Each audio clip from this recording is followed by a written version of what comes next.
Audio Jungle.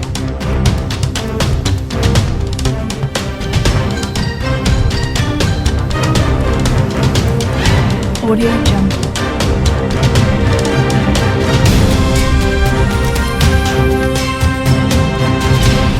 Audio Jungle.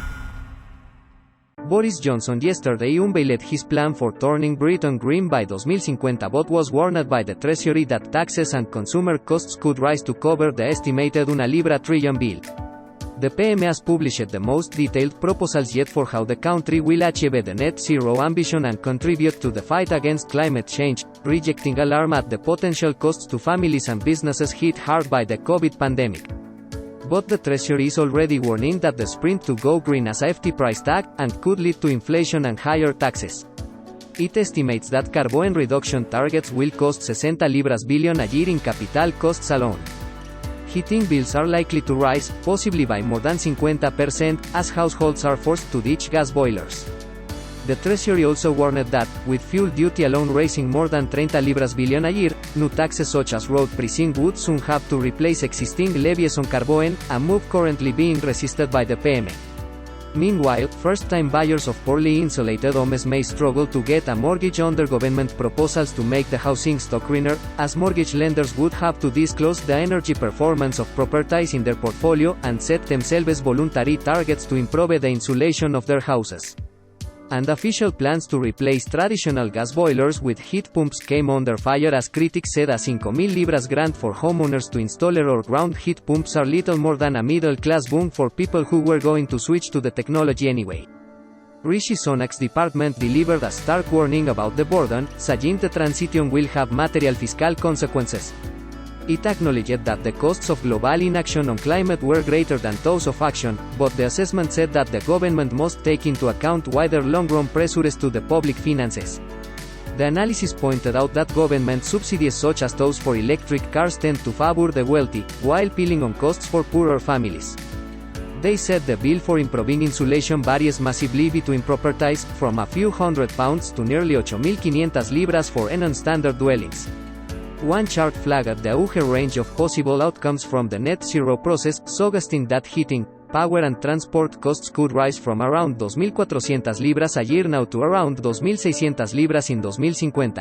However, they could also fall to 1,800 libras at the optimistic end of the spectrum. Insisting it is impossible to put a price on the overhaul, the Treasury said, there will be demands on public spending, but the biggest impact comes from the erosion of tax revenues from fossil fuel-related activity, the paper said. Any temporary revenues from expanded carbon pricing are unlikely to be sufficient to offset the structural decline in tax revenues, but will be important in supporting the transition and can help manage any demands for public spending to support the transition. If there is to be additional public spending, the government may need to consider changes to existing taxes and new sources of revenue throughout the transition in order to deliver net zero sustainably and consistently with the government's fiscal principles. In what appeared to be a barb at Mr. Johnson's free spending habits, the Treasury said, seeking to pass the costs on to future taxpayers through borrowing would deviate from the polluter pays principle, would not be consistent with intergenerational fairness nor fiscal sustainability, and could blunt incentives. This could also push up the economic cost of the transition. The Treasury did not attempt to calculate the total cost of the PM's net zero plans. But Paul Johnson, director of the Institute for Fiscal Studies, said the final bill would be well over £1 trillion, spread over the next 30 years. He told BBC Radio 4's PM program, what is interesting is that the Treasury's view is that most of that won't come from us the taxpayer, it will come via us as consumers or from industry through private investment. But this is a manageable cost because £1 trillion is a lot, but over 30 years, and given the amount we invest in all sorts of things in any case, it is manageable. But it is a pretty substantial sum over that period. Mayor Sunak hopes that most of the cost of turning Britain's economy green will be funded by the private sector. But the Treasury said additional taxes would be needed if the government is required to directly fund the transition to a greener economy. The new strategy aims to turn Britain carbon neutral by 2050, making this country a world leader in the fight against climate change. It will involve a massive investment in technologies like wind and nuclear to replace existing fossil fuel power stations. But families will also have to pay to switch to greener fuels at home. the government wants traditional gas boilers to be phased out from 2035. Petrol and diesel cars will be phased out from 2030.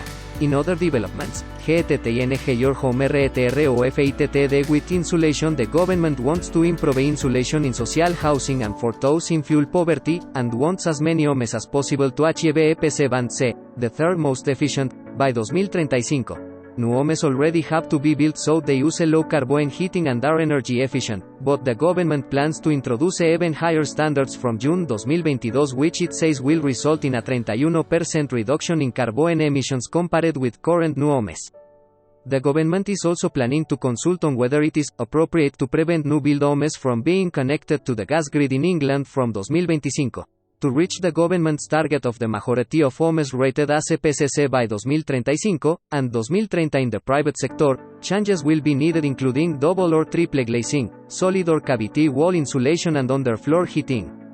According to the Climate Change Committee, the Quango formed to advise on tackling and preparing for climate change, semi-detached households can cost 8.590 libras for external wall insulation, up to 2.480 libras for cavity wall insulation and 740 libras for loft insulation.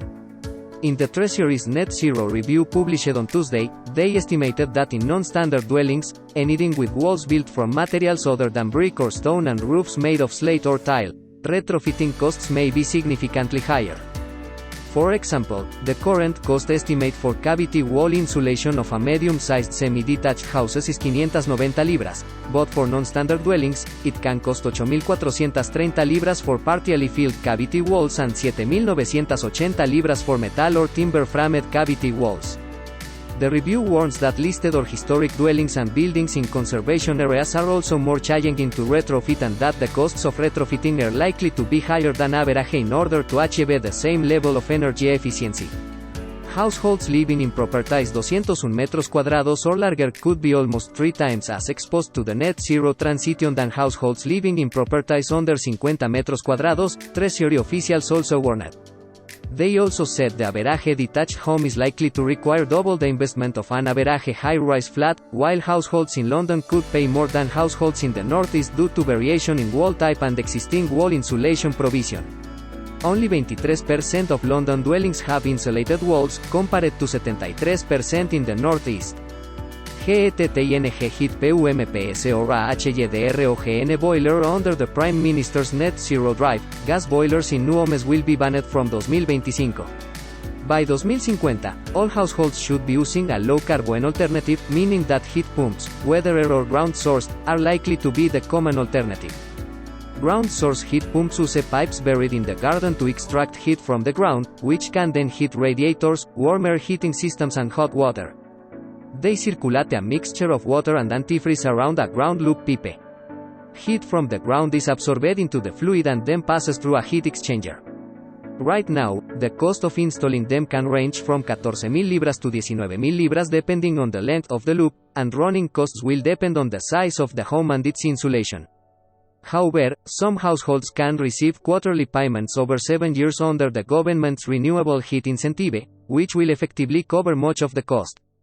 To get your heat pump working optimally, you may need to install bigger radiators, underfloor heating and other insulation, which could prove disruptive. Users may be able to receive payments for the heat they generated through the government's renewable heat incentive. The systems normally come with a 2 or 3 year warranty, and work for at least 20 years, with a professional check every 3 to 5 years. Air source heat pumps absorb heat from the outside air at low temperature into a fluid to heat your house and hot water. They can still extract heat when it is as cold as 5F, with the fluid passing through a compressor which warms it up and transfers it into a heating circuit. They extract renewable heat from the environment, meaning the heat output is greater than the electricity input, and they are therefore seen as energy efficient. There are 2 types, which are air to water and air to air, and installing a system costs 9.000 libras to 11.000 libras, depending on the size of your home and its insulation. A typical 3-bedroom home is said to be able to save 2.755 libras in 10 years by using this instead of a gas boiler. A hydrogen boiler is potentially a less intrusive and cheaper option than a heat pump. However, hydrogen is not yet ready for use in homes, and it's unclear when it will be, on what scale and at what price. An analysis by Mail Online found that estimates range from 1.500 libras to 5.000 libras.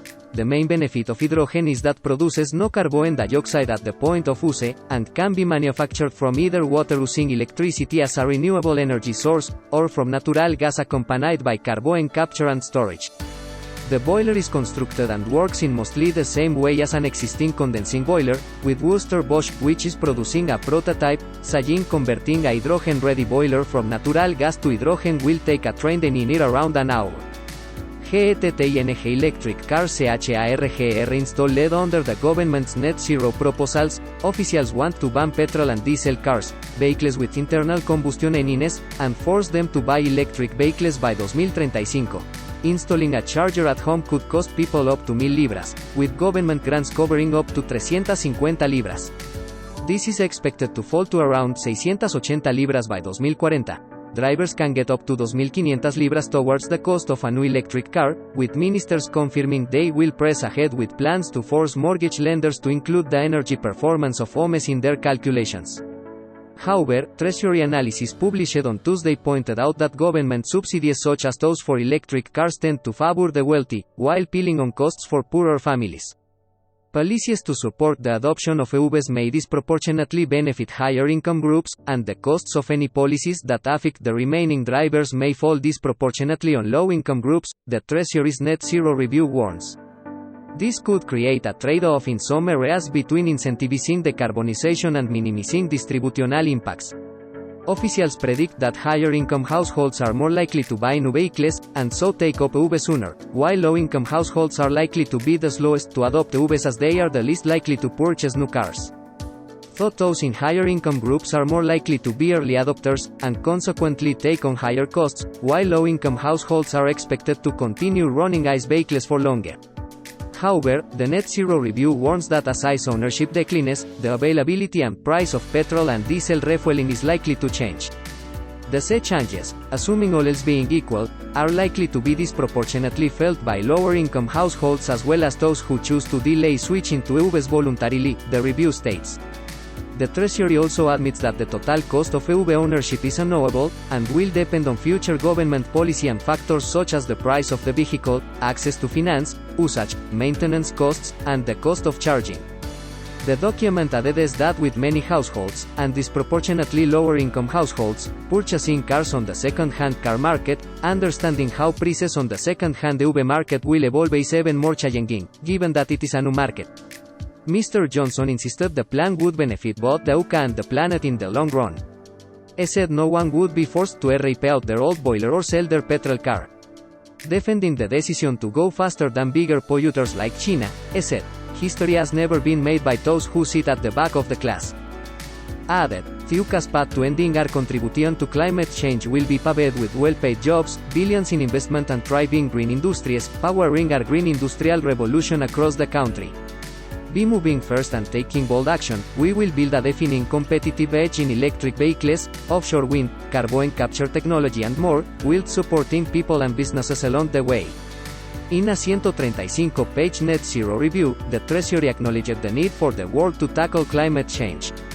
It said that left unmitigated, climate change would cause massive damage to the economy.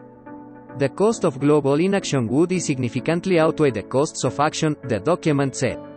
But it also warned that leading the charge against climate change could have major costs for UK taxpayers. If there is to be additional public investment to support decarbonization, it may need to be funded through additional taxes or reprioritized from other areas of government spending, the Treasury said. Rejecting the case for higher borrowing, it said, seeking to pass the costs on to future taxpayers through borrowing would deviate from the polluter pays principle, would not be consistent with intergenerational fairness nor fiscal sustainability, and could blunt incentives. This could also push up the economic cost of the transition. The Treasury also warned that the net zero drive would place upward pressure on consumer prices of goods and services that are more carbon intensive and can weaken the profitability of the companies that produce them. And it warned that jobs in some industries could be lost abroad if the rest of the world did not move at the same pace. Labour climate spokesman Ed Miliband said the PM's strategy had been torpedoed by the Treasury. He added, once again, it has failed to recognize that the prudent, responsible choice is to sufficiently invest in a green transition. This strategy received a courteous welcome from environmentalists. Both business groups and senior Tories called for a more honest discussion about the costs involved. Gavin Barwell, a former No-10 chief of STAFF under Theresa May, took a swipe at the PM, saying, "I'm strongly in favor of more rapid action to decarbonize our economy, but I wish politicians of all persuasions would stop pretending there is no upfront cost and it is one big job creation scheme." Craig McKinley, founder of the Net Zero Watch group of Tory MPs, described the plans as a largely uncosted wish list. He added, "I'm most uncomfortable for the lower paid who will bear the cost of much of this greenwashing higher bills and taxes while the wealthier will bank their contribution towards their five-figure heat pump." While the big global emitters of CO2 pay lip service to net zero, we're seemingly on a path to bankruptcy with multi-trillion-pound dreams. Matthew Fell, policy director at the CBI, said the new strategy fills in some of the blanks in the government's green agenda. But said the country needed an honest conversation about how we pay to go green. The Independent Climate Change Committee's chief executive Chris Stark described the strategy as a substantial step forward that laid out the government's ambitions.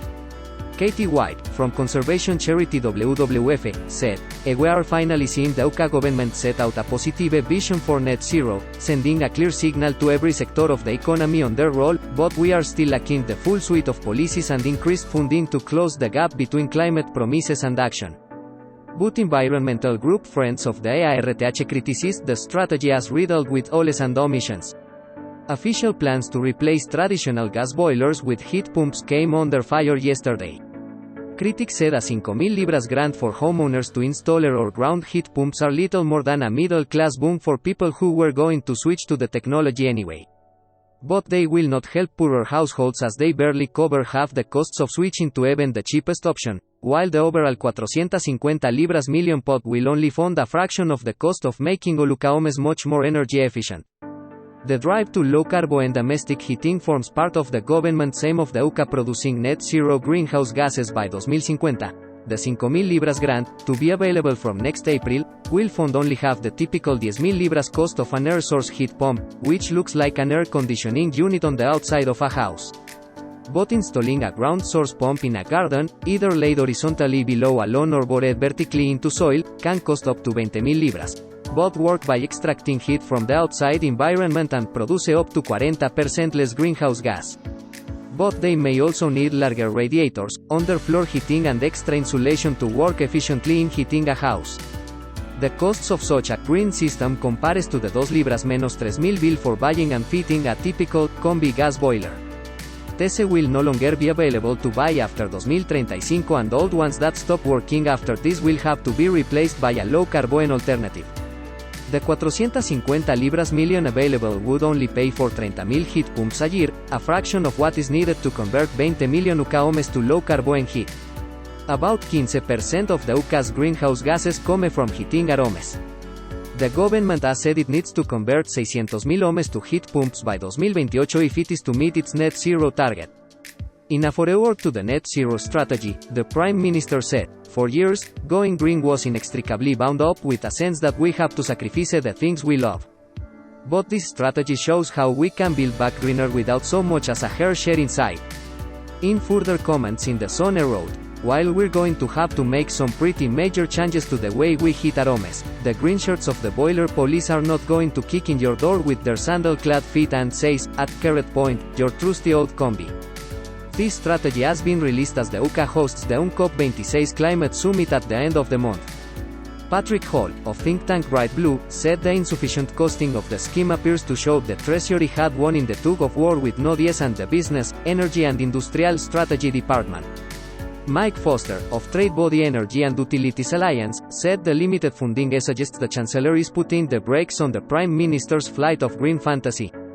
He added, "The 5,000 libras grant only pays half the cost of a heat pump, so those in fuel poverty will see no warmth from the government's generosity. Instead, it is middle-class boom for people who were probably going to fit a heat pump anyway.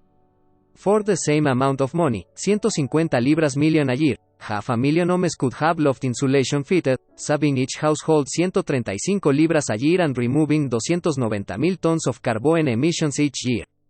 Instead, removing 30,000 gas boilers, replacing them with the subsidized heat pumps will remove only 48,000 tons of carbon each year.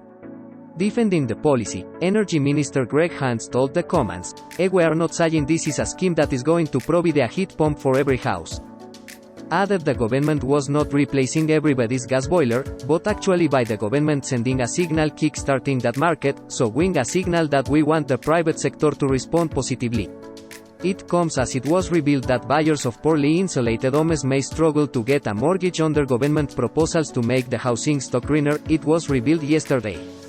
Mortgage lenders would have to disclose the energy performance of properties in their portfolio, and set themselves voluntary targets to improve the insulation of their houses. Ministers hope that the move would encourage buyers to make their homes more energy efficient. But those that cannot afford to do this could struggle to remortgage or sell. The plan states lenders' properties should aim to reach an average energy performance certificate (EPC) rating of Band C by 2030. Ministers could make the target mandatory if not enough progress is made, according to the government's heat and buildings strategy.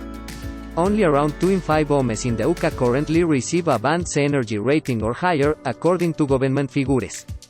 Band A is the most efficient and has the least. Critics have warned that the plan would hit first-time buyers and families with period properties. Sarah Coles, of investment service Hargreaves Lansdowne, said some homeowners would find it prohibitively expensive to make their house more energy efficient. She added, "They may not be able to afford to borrow more, or the cost of changes to older properties may be disproportionately high, so they would never recoup the cost of the improvements through a sale." Ms. Coles also said it is likely to get much harder to track down a cheap mortgage for an inefficient property, which will make them more difficult to sell, which in turn is likely to bring down their value. She added, "Owners may also struggle to remortgage, so could end up paying over the odds each month. If you're living in an old family home, and you need to trade down to boost your income in retirement, it could have far-reaching consequences for the rest of your life." Liberal Democrat leader Sir Davey, a former energy minister, condemned the plans as an insult to first-time buyers who have scraped and saved to get on the housing ladder. He added, "The Conservatives must cancel this plan. Ministers are attempting to clean up their own mess by forcing innocent first-time buyers to fork out thousands of pounds extra." But Trade Association UK Finance said banks and other lenders are committed to making sure customers receive help. It added, "Greening our housing stock is vital if we are to meet our climate change obligations, and banks and finance providers are committed to helping achieve this goal and making sure consumers are not left behind." The Heat and Buildings Strategy states that the government consulted on proposals to require mortgage lenders to disclose information regarding the EPC rating of their lending portfolios. The plan added, "We also proposed a voluntary target to reach an average of EPC Band C across their mortgage portfolio by 2030, with the option of making this target mandatory." Downing Street said it was considering the responses to the consultation and would only introduce a policy which was guided by fairness for the public. The Prime Minister's official spokesman said the aim of the plan is to catalyze the development of a green finance market and make available affordable finance. Boris Johnson's war on drivers. PM plans to increase number of hated car-free low-traffic neighborhoods in UK cities and build thousands of miles of segregated cycle lanes under Net Zero Drive. Boris Johnson plans to increase the number of controversial low-traffic neighborhoods, LTNs, under his Green Drive despite claims that they do not work. The Prime Minister's long-awaited net zero strategy set out an ambition for more LTNs along with thousands of miles of new segregated cycle lanes in UK towns and cities. It includes a vision to make cycling and walking amount for half of all journeys made in urban areas by the end of the decade to improve congestion and air quality. However, the scheme is likely to spark fury as LTNs have been accused of making little impact on pollution and simply moving congestion and emissions to other areas. Emergency services have also said they impact on their ability to respond to incidents quickly, although studies have also shown they have helped to reduce injuries to pedestrians and car passengers in areas where they have been introduced. Some 2,000 have been introduced during the pandemic, involving installing cycle lanes, closing off roads to through traffic and widening pavements. The PM's report, Net Zero Strategy, Build Back Greener, that they declared, "We will deliver the Prime Minister's bold vision for cycling and walking, investing $2 billion over 5 years with the vision that half of all journeys in towns and cities will be cycled or walked by 2030. We will also deliver thousands of miles of safe, continuous, direct routes for cycling in towns and cities, physically separated from pedestrians and volume motor traffic along with more low-traffic neighborhoods and school streets. Government sets out plan for a zero-emission vehicle mandate from 2024 that requires car makers to sell an increasing share of EVs each year. Boris Johnson has been warned by his own economic experts that his drive to outlaw petrol and diesel in favor of electric vehicles may disproportionately help the well-off at the expense of the poor. Sales of new vehicles with internal combustion engines will be banned in 2030 in a bid to reduce emissions to net zero by the middle of the decade. And ministers unveiled a raft of additional measures today designed to push Brits into buying electric vehicles, EVs, at an increasing rate even before then. Manufacturers could soon be forced to sell a rising share of electric vehicles each year to speed up the shift. The Department for Business Energy Industrial Strategy confirmed it will consult next year on the introduction of a zero-emission vehicle mandate from 2024 and it could find car makers who do not move quickly enough. However, a Treasury review released at the same time questioned whether the rush to EVs was good for society. The analysis of the PM's net zero plan said, policies to support the adoption of EVs may disproportionately benefit higher income groups, and the costs of any policies that affect the remaining drivers may fall disproportionately on low-income groups. This could create a trade-off in some areas between incentivizing decarbonization and minimizing distributional impacts. In response, Downing Street insisted that net zero plans had to be fair across society. The Prime Minister's official spokesman said, "Any policies we bring in will be designed to be fair across the board. I'm not going to speculate on potential future policies." Ministers see the zero-emission vehicle mandate as the most effective way of shifting the UK to electric vehicles, while also allowing taxpayer-funded grants to be reduced. Our zero-emissions vehicle, ZEV, mandate will guarantee greater number of zero-emission vehicles on our roads, unlocking the transformation of our road transport, the strategy paper said.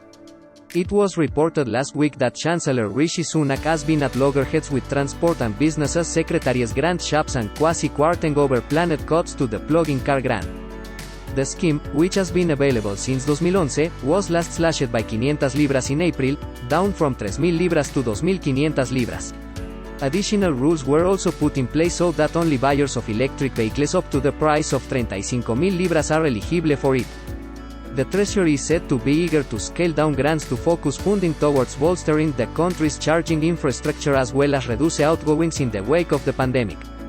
Yet both shops and quartering are concerned it could derail the recent growth in EV demand and send the wrong message ahead of the 26 pesos colombiano summit in Glasgow later this month.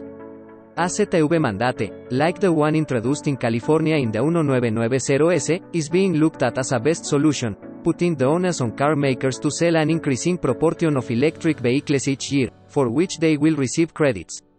This would, in theory, accelerate the availability of EVs across different price points, with manufacturers forced to introduce battery-powered models that are suitable for all different types of car buyers. Failure to meet yearly increasing sales targets could result in fines for the manufacturers and there would be a separate target introduced for the carbon emissions of their vehicle ranges. Homeowners could be forced to spend thousands making properties eco-friendly in order to remortgage or sell under government's new green plans. Homeowners could be forced to make their home more energy efficient in order to sell it under the new government net zero strategy unveiled. Mortgage lenders would be forced to keep figures on how energy efficient the homes they lend money against are and disclose this to the government. They would also need to set themselves targets to improve how well insulated the homes on their books were.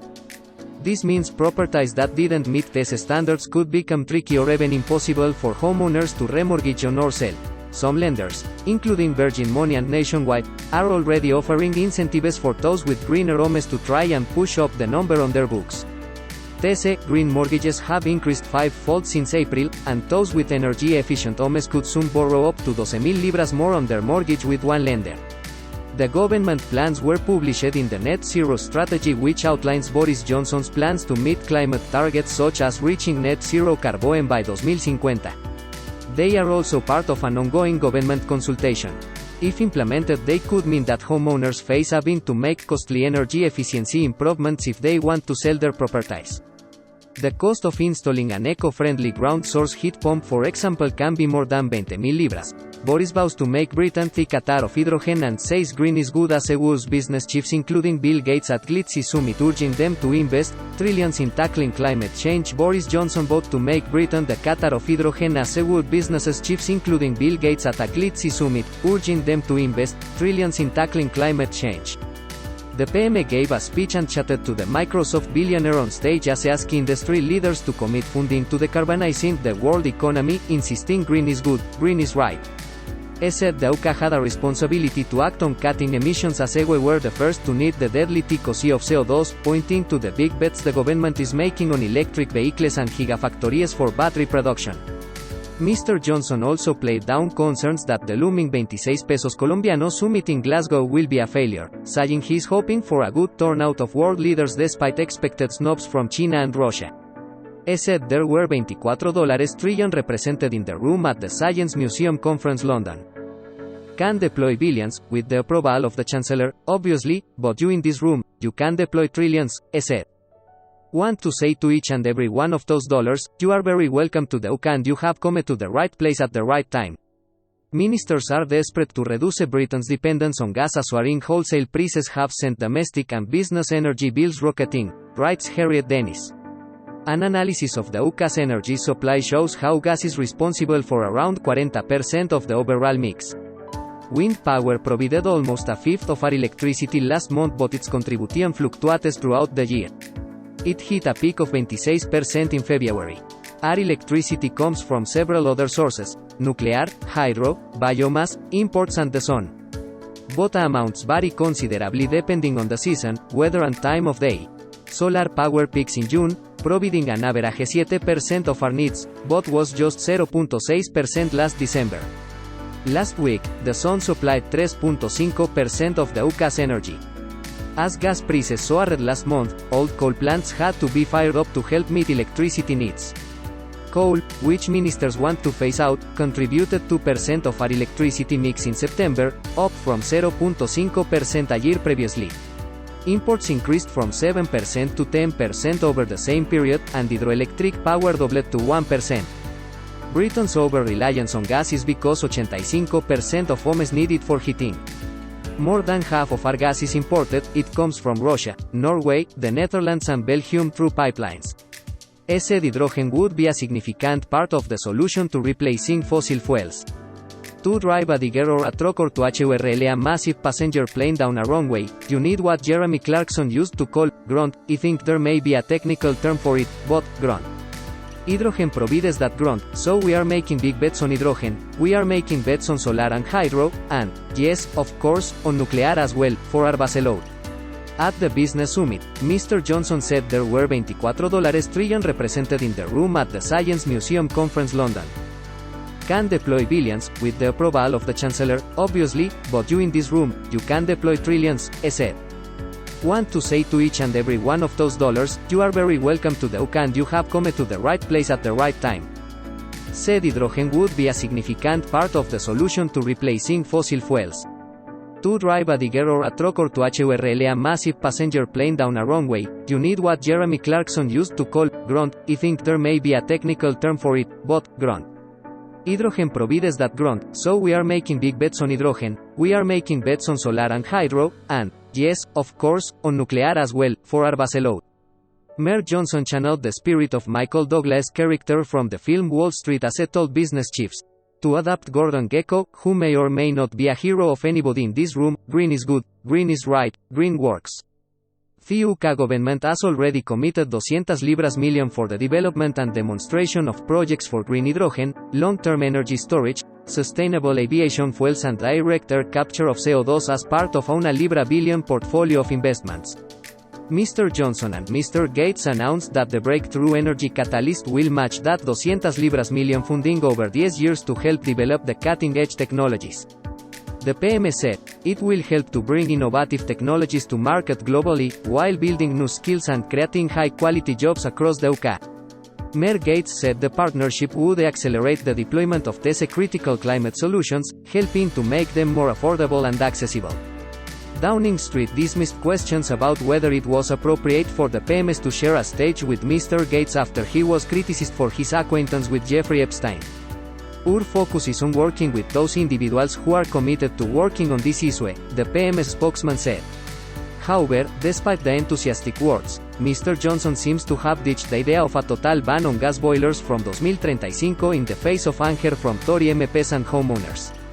Instead, there will be a target for all new installations to be environmentally friendly options such as heat pumps. Families will be encouraged to install low-carbon systems from April with 5,000 libras grants, costing taxpayers in England and Wales at least 450 libras million. But the funding will cover just 90,000 heat pump installations over 3 years, far short of the PM's goal of 600,000 a year by 2028. Prince Charles has increased the pressure on minister to act on climate change by describing how his grandson Prince George has been learning how global warming is causing the big storm and floods, the droughts, fires and food shortages around the world. In an interview with Bloomberg last night, Mr. Johnson said, "The UK is deciding to make a big bet on green technology, so the government is going in, setting the regulatory framework to encourage the private sector to come in the way that they are, and I've quoted some of the numbers for the investment that we are seeing. So we are making a big bet on wind power, on hydrogen, on electric vehicles, on gigafactories, on carbon capture and storage, all those things. And that's driving a lot of the investment." Speaking to broadcasters this morning, Trade Secretary Anne-Marie Trevelyan confirmed that the government was stopping short of introducing a future ban on gas boilers. She told BBC Radio 4 Yesterday program, "At the moment we're encouraging the market to drive those changes." However, she did not rule out forcing the move later. "In the short term, yes, of course this is a voluntary scheme," she said. "There will be a point at which that changes, but, yes, for now that's the case." The boiler plans are outlined in the government's long-awaited heat and buildings strategy, to be published today. Switching to low-carbon heating in the coming years will cut emissions, and reduce the UK's dependency on fossil fuels and exposure to global price spikes in gas, the government said. Government sources also confirmed ministers will press ahead later this year with a plan to pile new, green levies onto gas bills. Levies on electricity will be cut in a bid to persuade consumers to switch to greener energy. Friends of the Earth's Mike Childs said the government's plans were quite modest. He added, "Housing is one of the hardest sectors to decarbonize, but the government is making it all the more difficult by leaving half its tools in the toolbox, with unambitious policies and inadequate funding." Mayor Johnson is to announce 9 libras y 70 peniques billion of overseas investment in the UK, creating 30,000 jobs, Downing Street said. The deals will support growth in areas such as wind energy, sustainable homes and carbon capture. The Prime Minister will host business leaders including Microsoft co-founder Mr. Gates at the Global Investment Summit at the Science Museum in London. Yesterday also saw Ford Mobility's investing 230 libras million to transform its Haywood factory on Merseyside to help build a new generation of zero-emissions cars. Its first electric vehicle parts hub in Europe will safeguard 500 jobs. Prince Charles was introducing a documentary ahead of COP26. He is shown holding a revolving ARTH in the footage, telling viewers, "Your future depends upon the future of the planet." The Sky Kids documentary COP26, in Your Hands features 6 young activists who highlight the impact of climate change on their corners of the ARTH. The prince tells viewers, "I'm old enough to have a grandson." Even the Queen has been publicly complaining that she does not know who is coming to the big climate summit in Glasgow. CONFIRMEDORLIKELYUS President Joe Biden, Australian PM Scott Morrison, Israeli PM Naftali Bennett, Turkish President Recep Tayyip Erdogan, French President Emmanuel Macron, Italian PM Mario Draghi, Colombian President Ivan Duque, Swedish PM Stefan Löfven, Swiss President Guy Parmelin, South Korean President Moon Jae-in, Canadian Prime Minister Justin Trudeau or doubtful, Chinese President Xi Jinping, Russian President Vladimir Putin, Brazilian President Jair Bolsonaro, Mexican President Andrés Manuel López Obrador, South African President Cyril Ramaphosa, Japanese PM Fumio Kishida, Pope Francis. Like you, he is learning how climate change is causing the big storms and floods, the droughts, fires and food shortages we are seeing around the world. Charlie Mullins from Pimlico Plumbers has warned that putting new energy sources into 30 million plus homes would keep the country's current crop of heating and inners busy for 100 years. There are also major questions about how some of these new solutions, such as ground source heat pumps, can work for the millions of small homes and flats in Britain's cities because they need a hole between 50 pies and 300 pies deep, or long trenches measuring around 7000 sqft in the garden or grounds. A leaked Treasury briefing ahead of the 26 pesos colombianos summit says the spending needed to achieve net zero is uncertain and the positive impact of more investment in greening the economy is likely to reduce. The document, which according to the Observer accompanied a presentation to key groups outside government, also cautioned that tax rises could be required to balance the erosion of tax revenue from fossil fuel-related activity. As frictions bubble up between the two most powerful figures in government ahead of the budget on October 27 and crucial summit, Treasury officials have also been complaining about economic illiteracy at notice over lavish spending promises and the danger of inflation running out of control. There are claims that Mr. Sunak privately lamented the **** show in Downing Street at the height of the pandemic. Meanwhile, the Chancellor also faces a wave of counter-briefing, with swipes that he is turning into Bond villain Darno and has been rattled by the possibility that it could be replaced. The infighting emerged as the PM tries to position the UK at the forefront of the battle against climate change, with the UN summit taking place in Glasgow in a fortnight. The feuding hit a new level last week as No 11 brutally slapped down Kwasi Kwarteng over his public suggestion of a bailout for energy-intensive firms struggling with soaring gas prices, only to be effectively overruled by Mr. Johnson.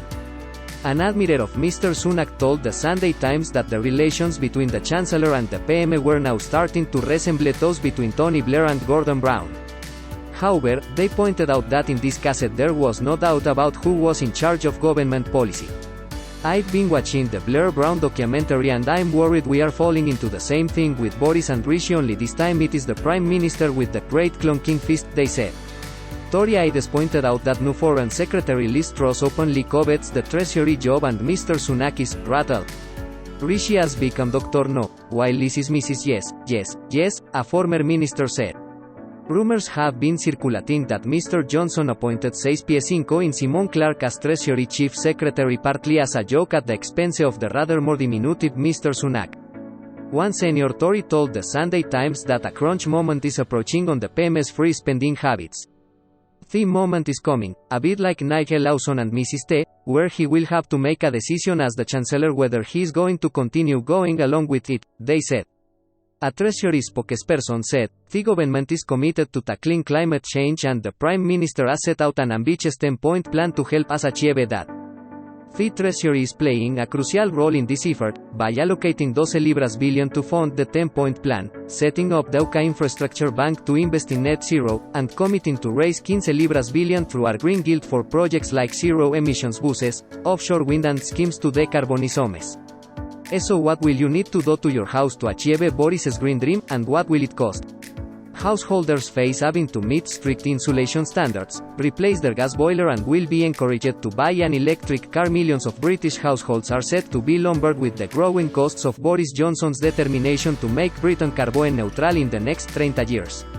Economists are warning that taxes and consumer prices are likely to rise to cover the government's estimated $1 trillion bill after the Prime Minister published the most detailed proposals yet for how the country will achieve net zero in the fight against climate change. As well as clean flights, a shift to electric cars by 2035, and gas boilers out by 2030, there will be a focus on encouraging homeowners to be more environmentally conscious. That could include incentivizing mortgage lenders to prioritize properties with better energy ratings. The government says that switching from fossil fuels to clean energy, including wind, nuclear and emerging hydrogen technology, can ease the reliance on imports and protect families from price spikes. It says 440,000 well-paid jobs can be created over the next decade. Downing Street argues that the economic cost of inaction on climate change far outweighs the financial impacts of making the UK economy carbon neutral over the next 3 decades. However, there are growing concerns from the Tory backbenches at the consequences of the push, which economists say is likely to cost $1 trillion. The Treasury did not attempt to calculate the cost of net zero in its stark 135-page audit published on Tuesday. Chancellor Rishi Sunak's officials also warned that making Britain green will have material fiscal consequences. The Treasury said it expects inflation and higher taxes, estimated that carbon reduction targets will cost 60 libras billion in capital costs alone, and warned that jobs in some industries could be lost abroad if other countries did not move at the same pace as the UK. So what will you need to do to your house to achieve net zero? And what will it cost? GETTING your home RETROFITTD with insulation. The government wants to improve insulation in social housing and for those in fuel poverty, and wants as many homes as possible to achieve EPC Band C, the third most efficient, by 2035. New homes already have to be built so they use low carbon heating and are energy efficient, but the government plans to introduce even higher standards from June 2022, which it says will result in a 31% reduction in carbon emissions compared with current new homes.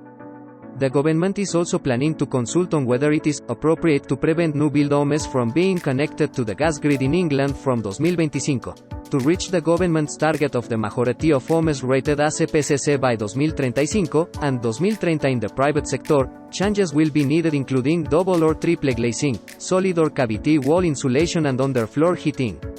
According to the Climate Change Committee, the Quango formed to advise on tackling and preparing for climate change, semi-detached households can cost 8.590 libras for external wall insulation, up to 2.480 libras for cavity wall insulation and 740 libras for loft insulation. In the Treasury's Net Zero review published on Tuesday, they estimated that in non-standard dwellings, anything with walls built from materials other than brick or stone and roofs made of slate or tile, retrofitting costs may be significantly higher. For example, the current cost estimate for cavity wall insulation of a medium-sized semi-detached house is 590 libras, but for non-standard dwellings, it can cost 8.430 libras for partially filled cavity walls and 7.980 libras for metal or timber-framed cavity walls. The review warns that listed or historic dwellings and buildings in conservation areas are also more challenging to retrofit and that the costs of retrofitting are likely to be higher than average in order to achieve the same level of energy efficiency. Households living in properties 201 metros cuadrados or larger could be almost 3 times as exposed to the net zero transition than households living in properties under 50 metros cuadrados, Treasury officials also warned. They also said the average detached home is likely to require double the investment of an average high-rise flat, while households in London could pay more than households in the Northeast due to variation in wall type and existing wall insulation provision. Only 23% of London dwellings have insulated walls, compared to 73% in the Northeast. GETTING heat pumps or HYDROGN boiler under the Prime Minister's Net Zero Drive, gas boilers in new homes will be banned from 2025. By 2050, all households should be using a low-carbon alternative, meaning that heat pumps, whether air or ground-sourced, are likely to be the common alternative. Ground-source heat pumps use pipes buried in the garden to extract heat from the ground, which can then heat radiators, warm air heating systems and hot water. They circulate a mixture of water and antifreeze around a ground loop pipe. Heat from the ground is absorbed into the fluid and then passes through a heat exchanger. Right now, the cost of installing them can range from 14.000 libras to 19.000 libras depending on the length of the loop, and running costs will depend on the size of the home and its insulation. However, some households can receive quarterly payments over 7 years under the government's renewable heat incentive, which will effectively cover much of the cost. To get your heat pump working optimally, you may need to install bigger radiators, underfloor heating and other insulation, which could prove disruptive. Users may be able to receive payments for the heat they generated through the government's renewable heat incentive. The systems normally come with a 2 or 3 year warranty, and work for at least 20 years, with a professional check every 3 to 5 years. Air source heat pumps absorb heat from the outside air at low temperature into a fluid to heat your house and hot water. They can still extract heat when it is as cold as 5F, with the fluid passing through a compressor which warms it up and transfers it into a heating circuit. They extract renewable heat from the environment, meaning the heat output is greater than the electricity input, and they are therefore seen as energy efficient. There are 2 types, which are air-to-water and air-to-air, and installing a system costs 9.000 libras to 11.000 libras, depending on the size of your home and its insulation. A typical 3-bedroom home is said to be able to save 2.755 libras in 10 years by using this instead of a gas boiler. A hydrogen boiler is potentially a less intrusive and cheaper option than a heat pump. However, hydrogen is not yet ready for use in homes, and it's unclear when it will be, on what scale and at what price. An analysis by Mail Online found that estimates range from 1.500 libras to 5.000 libras. The main benefit of hydrogen is that produces no carbon dioxide at the point of use, and can be manufactured from either water using electricity as a renewable energy source, or from natural gas accompanied by carbon capture and storage. The boiler is constructed and works in mostly the same way as an existing condensing boiler, with Worcester-Bosch, which is producing a prototype, saying converting a hydrogen-ready boiler from natural gas to hydrogen will take a trained engineer around an hour.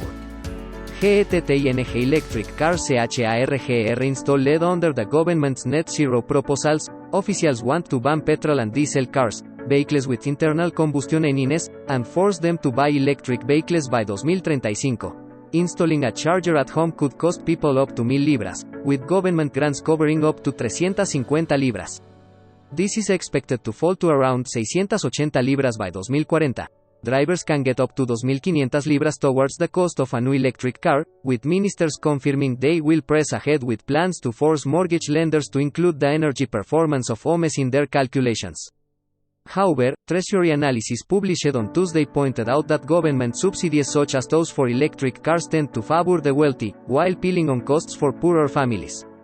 Policies to support the adoption of EVs may disproportionately benefit higher income groups, and the costs of any policies that affect the remaining drivers may fall disproportionately on low-income groups, the Treasury's Net Zero Review warns. This could create a trade-off in some areas between incentivizing decarbonization and minimizing distributional impacts. Officials predict that higher-income households are more likely to buy new vehicles, and so take up EVs sooner, while low-income households are likely to be the slowest to adopt EVs as they are the least likely to purchase new cars. Those in higher-income groups are more likely to be early adopters, and consequently take on higher costs, while low-income households are expected to continue running ICE vehicles for longer. However, the Net Zero Review warns that as ICE ownership declines, the availability and price of petrol and diesel refueling is likely to change. The said changes, assuming all else being equal, are likely to be disproportionately felt by lower-income households as well as those who choose to delay switching to EVs voluntarily, the review states. The Treasury also admits that the total cost of EV ownership is unknowable, and will depend on future government policy and factors such as the price of the vehicle, access to finance, usage, maintenance costs, and the cost of charging. The document added that with many households, and disproportionately lower-income households, purchasing cars on the second-hand car market, understanding how prices on the second-hand EV market will evolve is even more challenging, given that it is a new market. THIRTYEAR impact on households. In a stark net zero review, the Treasury said it cannot forecast the full cost to households over the next 30 years but warned that making Britain green will have material fiscal consequences. It is not possible to forecast how individual households will be affected over the course of an economic transition that is expected to take 30 years to complete, the document warns, adding there is significant uncertainty over the precise mix of technologies and their costs. Officials also warned that the costs and benefits of the transition will pass through to households through the labor market, prices and asset values, but that these costs will not fall evenly across households. Real wages and labor market opportunities in firms that emit carbon in their production processes will decline in the next 30 years to the extent that decarbonization reduces worker productivity, Mr. Sunak's department warns.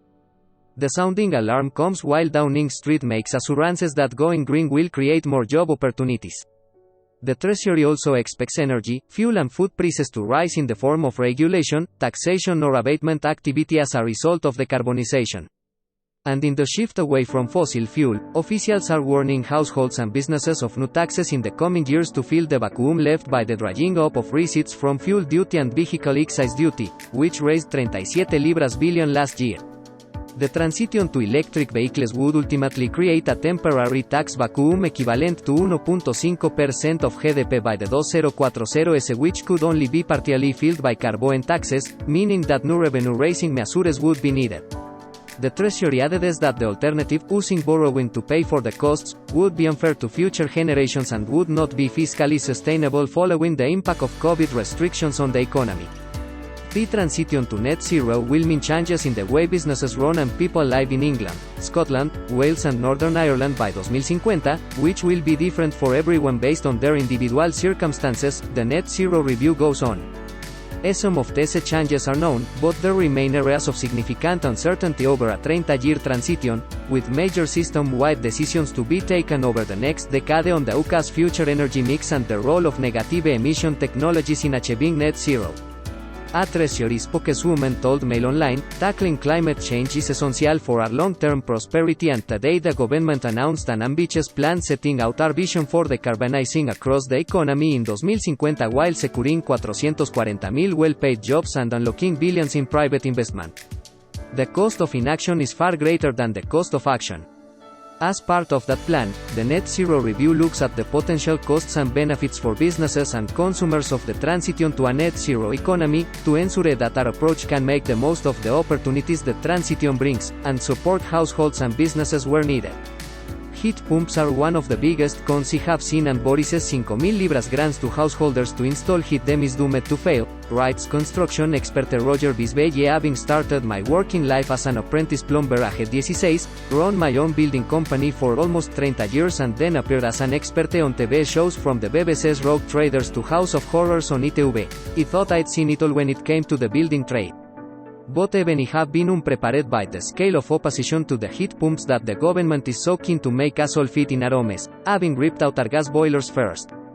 On the building advice website that I now run, I have been deluged by unhappy customers who were persuaded to install heat pumps, which are either ground source or air source, depending on design, but who bitterly regretted their decision.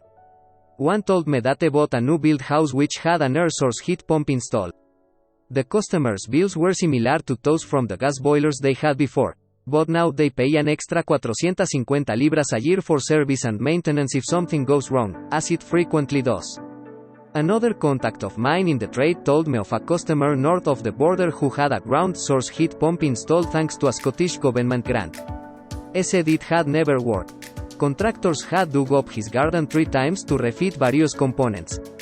Eventually he gave up altogether, dismantled it, installed solar panels, and now relies on his old oil boiler during the winter. And for these reasons, along with all my extensive experience in the trade, I know that the government's new scheme to offer 5,000 libras grants to householders to install heat pumps is doomed to fail. Yes, it's vital that we reduce the environmental impact of buildings. But in British homes, heat pumps are not the answer. Let me be clear. I'd be the first person to take out my old gas boiler and install a heat pump if I knew it would be an improvement. But it wouldn't, and unless you live in an unusually well-insulated and modern home, perhaps in a rural area, nor will it be the right decision for you. Air source heat pumps, which sit on patios or external walls, look like metal boxes with large fans inside, and like all fans, they make a bit of a noise when the wire switched on. They have been around for years on the continent, especially in Scandinavia, where houses are better insulated than they are in Britain. If they worked well, they would not need a government grant to bribe householders to fit them. But they do. Why? Because far from enjoying cheaper, more efficient heat in their homes, UK families who fit them often find their electricity bills double or treble. The noisy heat pumps drive them to distraction. Their house is colder, their shower lukewarm, and in all too many cases they wish they could get their old gas boiler back. Few people seem to realize that it is pointless to install a heat pump unless your house is extremely well insulated and drought-proofed to keep it airtight. Otherwise, the heat seeps out, and cannot be restored quickly enough by the heat pump. Gas boilers, in contrast, heat houses very fast, which means that they can replace heat quicker than it seeps out of a house. Modern new builds in the UK are generally well insulated, but they are still not designed for heat pumps. Most houses currently using gas boilers need to fit larger radiators and pipes, meaning major disruption and a hefty bill. For older houses, it would typically be better to replace radiators with underfloor heating, which is more efficient and gives a better spread of heat. But that means taking up floors to install it, meaning more expense, disruption and waste. As for the 5,000 libras government grant, it will barely make a dent in the costs for most people. A new air source heat pump system can cost 10,000 libras on average including installation. And you can bet that companies approved to do this grant-aided work will put their prices up, by a remarkably consistent 5,000 libras or so. The government recently ran a pilot scheme outside Newcastle, offering to take out gas boilers and replace them with air source heat pumps for free. But they couldn't give the pumps away. People simply didn't want the disruption. Even Caroline Lucas, the high-profile Green Party MP, has compared installing heat pumps without properly insulating houses first to trying to make tea in a broken teapot. She's right. The great irony is that heat pumps work best when you need them least. Air source heat pumps operate by taking air from outside and, thanks to a clever design, using this air to warm a compressed gas which is then used to heat your home and its hot water system. If the outside temperature is above 5°C, the heat pump will deliver heat into your home. You will be happy and may even save money. As the temperature drops to below freezing, however, the heat pump delivers less heat into your home just when you need it. If your home is heated by a gas boiler, you can realistically expect your hot taps to deliver water at about 60°C. With a heat pump, especially in very cold weather, that might drop to some 40°C. Water at that temperature will only give you a tepid bath, while also increasing the risk of Legionnaire's disease, a bacterial lung infection that can kill. When it's freezing outside and your heat pump is struggling, your radiators will also feel tepid to the touch. Unless you want to shiver, you are likely to need another source of heat such as a wood-burning stove, not very environmentally friendly, so rather than persuading householders to rip up their floorboards, swap out older radiators with larger ones and commit themselves to a potentially ruinous, and environmentally useless, new heating system. It would be far better to ensure that people's houses are properly insulated first.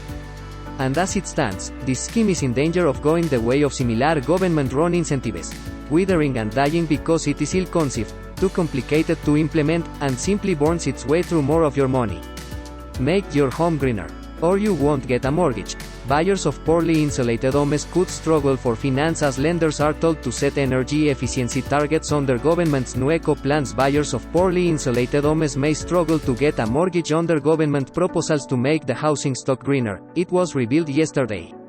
Mortgage lenders would have to disclose the energy performance of properties in their portfolio, and set themselves voluntary targets to improve the insulation of their houses. Ministers hope that the move would encourage buyers to make their homes more energy efficient. But those that cannot afford to do this could struggle to remortgage or sell. The plan states lenders' properties should aim to reach an average energy performance certificate (EPC) rating of Band C by 2030.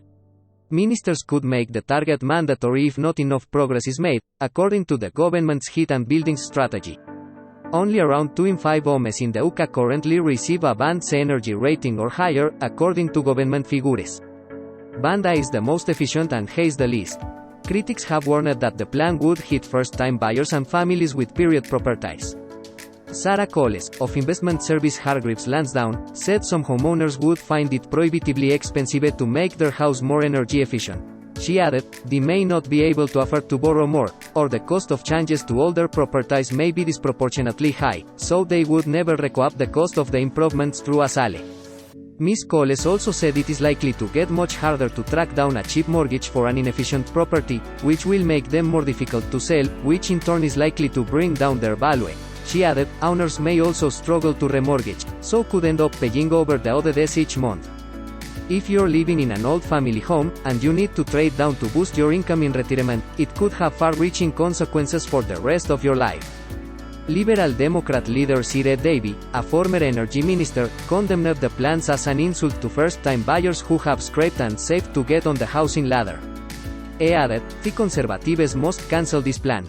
Ministers are attempting to clean up their own mess by forcing innocent first-time buyers to fork out thousands of pounds extra. But Trade Association UK Finance said banks and other lenders are committed to making sure customers receive help. It added, greening our housing stock is vital if we are to meet our climate change obligations, and banks and finance providers are committed to helping achieve this goal and making sure consumers are not left behind. The Heat and Buildings Strategy states that the government consulted on proposals to require mortgage lenders to disclose information regarding the EPC rating of their lending portfolios. The plan added, we also proposed a voluntary target to reach an average of EPC Band C across their mortgage portfolio by 2030, with the option of making this target mandatory. Downing Street said it was considering the responses to the consultation and would only introduce a policy which was guided by fairness for the public. The Prime Minister's official spokesman said the aim of the plan is to catalyze the development of a green finance market and make available affordable finance. Britain plans to build both small and big nuclear power plants to produce clean electricity and help protect against global energy price spikes. The net zero strategy restated the government's commitment to bring at least one large-scale nuclear project to the point of a final investment decision by the end of the parliament, expected in 2024. Negotiations are continuing to take forward plans for a new large-scale power station at Sizewell in Suffolk. Other sites, including Wylfa on Anglesey, North Wales, could be used for future projects. Ministers are looking at other schemes, including small modular reactors, SMR, which are more flexible and affordable than traditional power stations. People will not have to give up flying as fuel will be greener in the future, Boris Johnson has promised. Ministers are aiming for 10% of aviation fuel to come from sustainable sources by 2030, backed with 180 libras million in funding.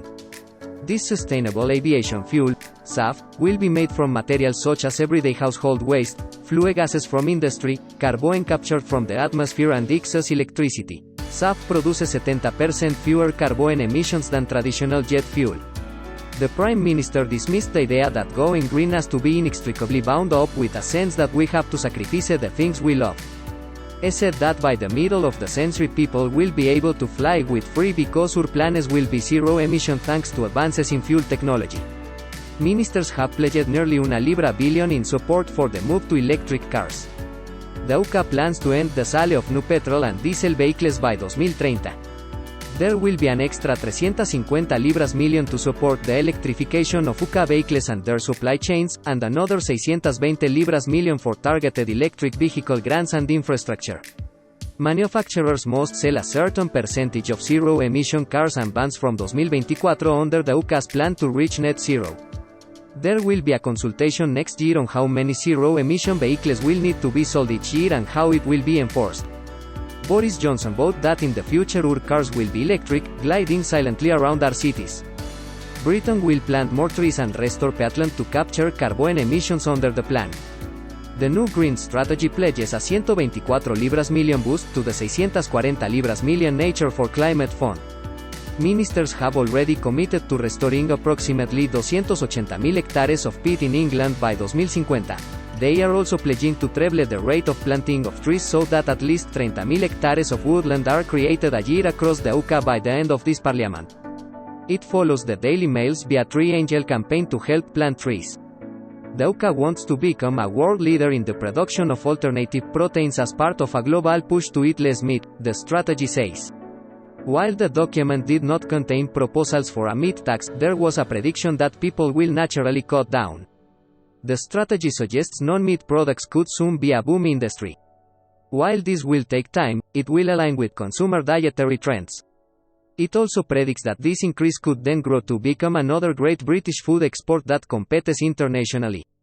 Amid mounting apprehension about the terrifying cost of hitting the government's net zero carbon target and replacing our gas boilers with eco-friendly heat pumps, Boris Johnson is doing his utmost to reassure us.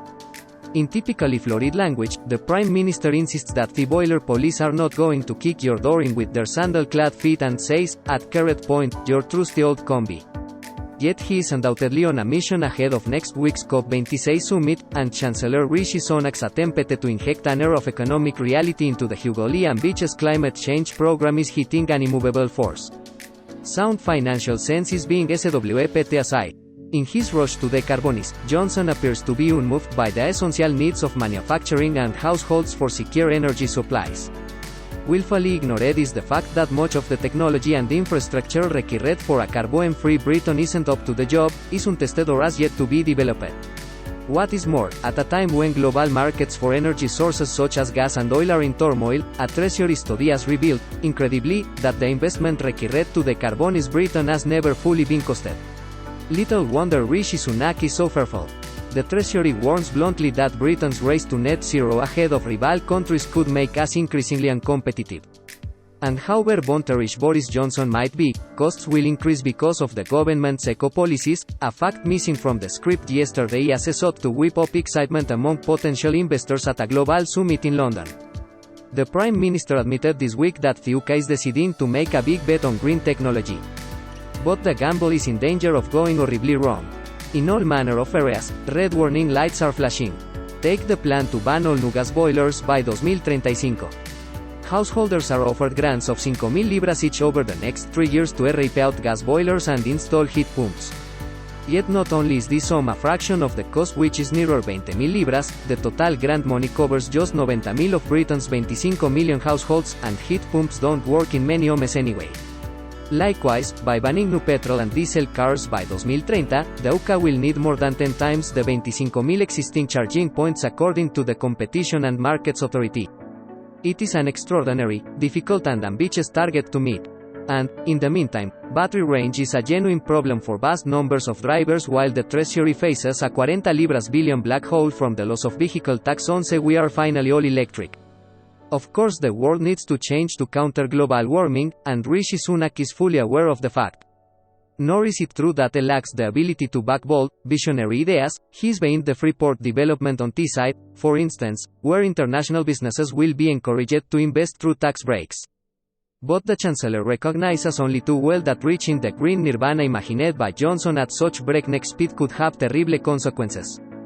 For the journey risks being interrupted by power blackouts, the elderly freezing in their homes and budgetary mayhem.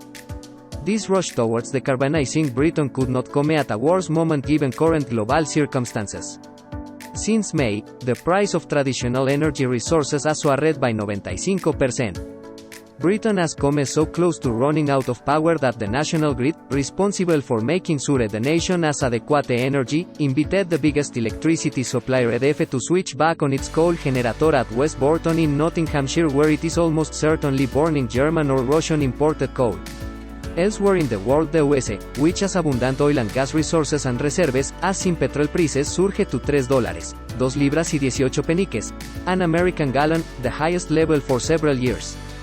Blackouts have hit the two biggest emerging market nations, India and China, while much of continental Europe has been reminded sharply how dependent it is on remaining friends with Vladimir Putin in order to keep Russian exports of natural gas to the continent flowing. Normally, as the northern hemisphere heads into winter, oil, gas and coal stocks are at record levels. But this year, they have fallen way below where they should be, while coal stocks in India and China, UK consumers of the black stuff, are also right down. Compared to so many other countries, Britain is doubly disadvantaged by its headlong rush to decarbonize. The UK floats on a sea of undeveloped fossil fuel resources, from clean coal in Cumbria to the Jackdaw oil and gas field more than 150 miles east of Aberdeen, and UK shale gas reserves around Blackpool. But, as we relentlessly pursue the target of a carbon-free Britain by 2050, these resources are firmly locked up even though the country has virtually no natural gas storage capacity. In seeking to climb the ethical high ground, the UK is placing its whole economy at risk while our competitors adopt a much more realistic approach. To take one example, in this country less than 2% of our energy was sourced from coal last year. Compare that with Germany, where the figure was nearer 25%. It's true that President Joe Biden is adopting bolder carbon emission standards. But, from the coalfields of West Virginia to fracking operations in West Texas, fossil fuels are still the main driving force of American power production. As inspiring as it may be that, when the wind blows, more than 50% of Britain's energy is now provided by offshore wind farms, we shouldn't kid ourselves that this places us at the forefront of this technology. Many of the pylons are fabricated in China and some of the more sophisticated technologies provided by Denmark. We are still waiting for the UK's manufacturing revolution for clean energy to emerge. And we are already well behind on car battery factories. Germany has 6 or so under construction against 1 gigaplant in the UK. There was great excitement when British industrial giant Ineos, founded and run by billionaire Sir Jim Ratcliffe, announced he was getting full square behind the hydrogen fuel revolution, believing it to be the power source of the future for heavy trucks and perhaps locomotives. The only problem is that he has chosen to build the first multi-billion hydrogen plants in Germany, Norway and Belgium rather than the UK. While garage forecourts in London and other big cities are seeking to address the switch to electrified vehicles by removing traditional fuel pumps and replacing them with charging stations, this is leading to its own short-term problem. With each petrol pump removed, petrol and diesel storage capacity is also diminished, and we saw recently what happens when we don't have enough fuel available at petrol stations. Recently, my own household experienced an example of how ill-thought-out green policies cause economic harm. The repair firm which has kept our German-built washer and dryer running for 14 years arrived for a regular service call. Then he needed vistas to buy new machines, saying his firm would no longer be able to operate in London because its diesel vehicles and the new 12 libras y 50 peniques low emissions charging zone made it financially unworkable. The mission to decarbonize Britain and place climate change at the heart of the nation's agenda is certainly a noble cause. But Boris Johnson has to balance his thinking with realpolitik. Other advanced nations want to decarbonize too but recognize that, during the transformation, it is critical to ensure that there is no interruption to supplies which would harm economic security. Sunak and the Treasury are absolutely right to draw attention to the potential costs of pursuing the Prime Minister's green agenda. The transition to mass-market eco-technologies is fantastically complicated and many of the proposed solutions are far from ready. In rushing defenses, Britain is in danger of recklessly compromising this country's growth and financial stability.